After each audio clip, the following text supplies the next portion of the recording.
Bismillahirrahmanirrahim. Assalamualaikum warahmatullahi wabarakatuh. Sahabat Al-Aminah Official yang dirahmati oleh Allah Subhanahu wa taala, berjumpa kembali dengan kita pada hari dan waktu yang berbahagia ini. Barusan saya dapat amanah untuk mengajar di Pondok Pesantren Al-Aminah kelas Darul Hadis, dan alhamdulillah dalam proses belajar mengajar menemukan satu hadis, karena kami sedang belajar hadis Darul Hadis. Kami sedang mempelajari kitab Sahih Muslim. Dalam kitab Sahih Muslim terdapat satu hadis yang mungkin sebagai jawaban pada hari ini.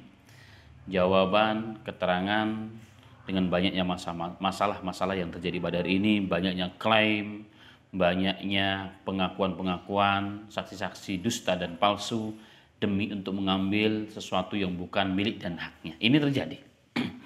Inilah salah satu yang merupakan salah satu asas terjadinya ketidakadilan di muka bumi ini, terjadinya keributan, terjadinya pertumpahan darah, karena setiap orang ingin mengambil haknya dengan caranya lupa menunaikan haknya. Yang parahnya lagi, setiap orang ingin mengklaim yang terkadang bukan haknya menjadi haknya.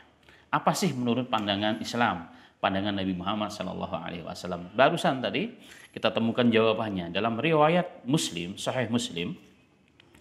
Diriwayatkan oleh Nabi Muhammad SAW bahwa Nabi Muhammad SAW bersabda, "Manidda'a ma laisa lahu falaysa minna."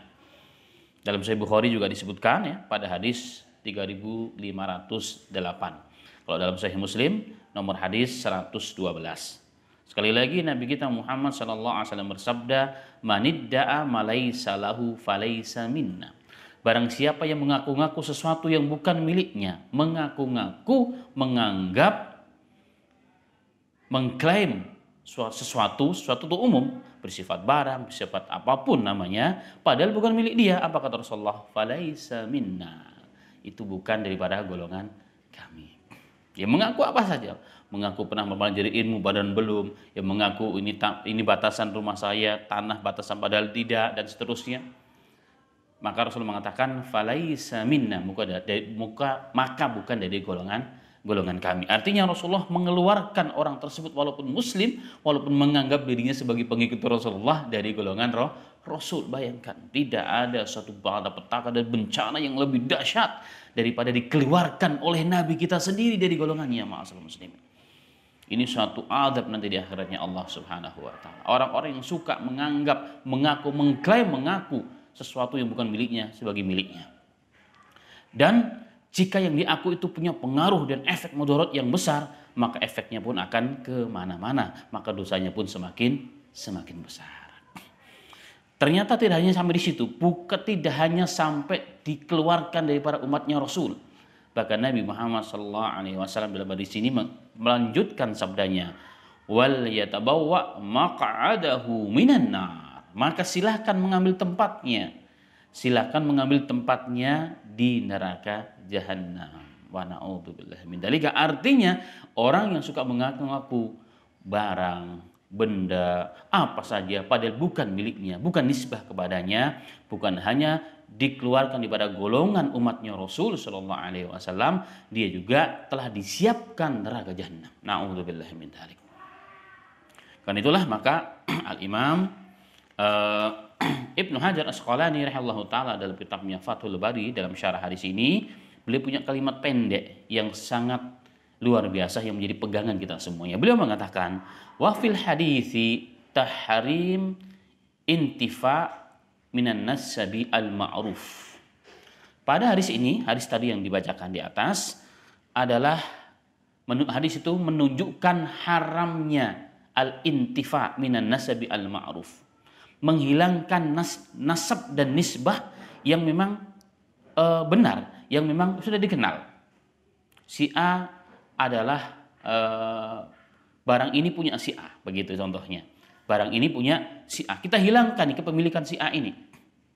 Kemudian apa kata beliau? Wa iddi'a illa ghairihi. Dan kita akukan, kita nisbahkan kepada yang lain. Oh, ini bukan punya si A, tapi punya si B.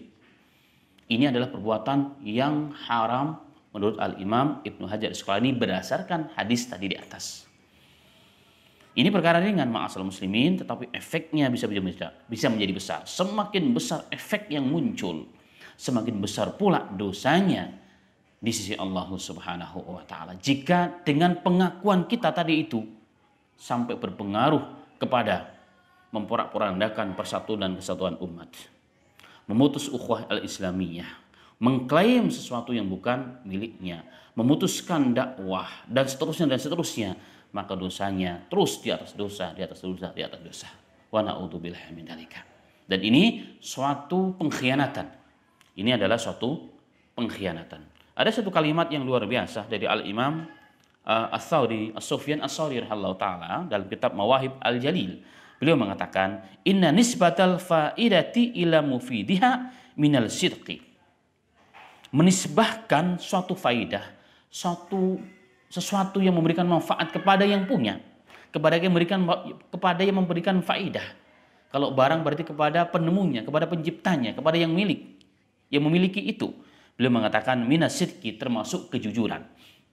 Termasuk kejujuran. Kalau dalam kaidah ilmu, ketika kita menemukan satu kalimat yang baik dari seorang ulama, kalimat mutiara, kalimat hikmah dari seorang ulama, maka kita wajib sebagai bentuk kita ini orang yang jujur, orang yang benar menisbahkan kalimat ini kepada qailnya, kepada yang mengatakan itu. Dan itu sebagai bentuk kejujuran mimbabi amanatul ilm. Dan bentuk kesyukuran kita kepada Allah Subhanahu wa taala. Wa inna sukuta inda dzalika minal kadzib fil ilm wa kufrih. Tetapi kita tahu, kita diam perkataan ini si fulan, tapi kita diam, enggak mengatakan itu kepada fulan, enggak menisbahkan itu kepada fulan. Pemiliknya itu si fulan, tapi kita diam. Enggak mengatakan ini milik saya, tidak, tapi dia diam. Ketika orang mengatakan ini milik Bapak, dia diam. Dia tidak mengatakan iya, tidak mengatakan tidak. Apa kata Al-Imam rahimahullah taala? Itu termasuk kebohongan. Kita tahu ya, katakan yang membuat benda yang bernama A itu bukan si fulan, tapi bukan si fulan A, tapi si fulan B. Ada orang yang tidak tahu karena yang benda itu selalu dibawa oleh si fulan A. Sehingga orang taunya ini punya si fulan A atau yang milik fulan A, padahal si fulan B yang sebenarnya. Ketika si fulan A ditanya, ini milik Bapak, ini punya Bapak ya? Masya Allah, luar biasa Pak. Bla bla bla bla bla bla. Dia tahu dan dia diam. Diamnya itu tanda apa? Setuju. Itu termasuk kadzib, pengkhianatan ilmu. Menurut siapa? Ma'asyiral muslimin wal muslimat, menurut Al-Imam Sufyan Ats-Tsauri rahimahullah taala, ulama kibar dahulu, ulama salaf. Inilah mungkin hikmah dari sebuah hadis atau mutiara hadis pada kali yang berbahagia ini. Semoga kita semua dijaga oleh Allah Subhanahu wa taala dari menisbahkan sesuatu, dari mengaku-ngaku sesuatu yang bukan milik kita. Dan hal ini telah ditegaskan oleh Allah Subhanahu wa taala dalam surat Ali Imran ayat 188. Di antara petikannya adalah ciri orang-orang yang akan diazab oleh Allah taala adalah wa yuhibbuna ayyuhmadu bima lam yaf'alu. Mereka suka mau dipuji padahal dia nggak pernah melakukan. Bukan dia penemunya, bukan dia yang membuat, bukan dia ahlinya, tapi inginnya dipuji dia, seakan-akan dia yang melakukan, seakan-akan dia yang menemukan, dia yang membuat. Ini adalah orang-orang yang kata Allah di akhir ayat, walahum adzabun alim, bagi mereka disiapkan adab yang pedih. Semoga saya dan antum dan kita semuanya diberikan manfaat daripada hadis ini, walaupun pendek tapi sangat-sangat memberikan faedah kepada kita semuanya. Demikian, semoga bermanfaat. Wafaqana wa iyyakum lima yubuhu wa yarda. Walhamdulillahirabbil alamin. Assalamualaikum warahmatullahi wabarakatuh.